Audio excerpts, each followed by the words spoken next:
वैसे इस विमान का निर्माण विश्वकर्मा ने ब्रह्मा के लिए किया था, लेकिन रावण के भाई कुबेर ने तपस्या करके इस विमान को प्राप्त कर लिया था।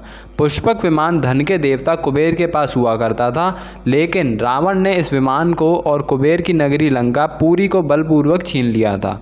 पुष्पक विमान का निर्माण अंगिरा ऋषि ने किया था और इसकी सजावट को विश्वकर्मा के द्वारा किया गया था।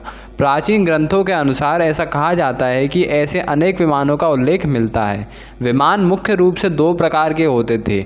एक मानव द्वारा बनाए गए विमान जो कि आम होते थे, दूसरे विशेष विमान थे जिनके अंदर कुछ खास ताकतें मौजूद होती थीं। प्राचीन ग्रंथों के अंदर कई तरह के विमानों का युद्धों का वर्णन भी मिलता है। पुष्पक विमान एक खास प्रकार का विमान हुआ करता था जिसके अंदर कुछ खास ताकतें मौजूद थीं।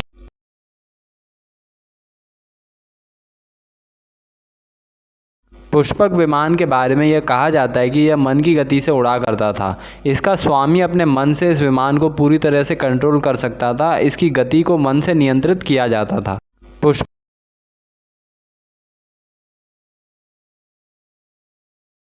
पुष्पक विमान के अंदर अनेक विशेषताएं थीं। उनमें से एक थी कि वह आकाश के अंदर उड़ने के साथ साथ भूमि पर भी चल सकता था। यह एक गाड़ी की तरह भी काम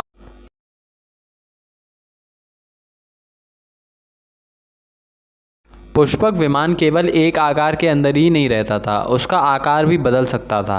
वह विमान आवश्यकता अनुसार बड़ा और छोटा हो सकता था और उस पर वजन को भी उस हिसाब से कम या ज़्यादा किया जा सकता था। रावण के वध के उपरांत पुष्पक विमान को भगवान राम ने कुबेर को लौटा दिया था।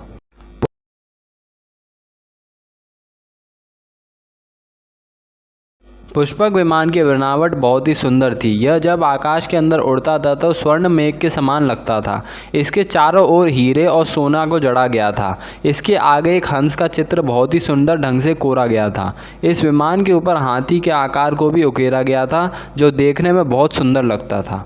यह विमान रावण के महल के पास खड़ा रहता था, जिसको देखकर एक बार तो हनुमान जी भी आश्चर्यचकित हो गए थे। पुष्पक विमान के अलावा रावण के पास कई अन्य विमान थे, लेकिन कोई भी विमान पुष्पक विमान का मुकाबला नहीं कर सकता था। पुष्प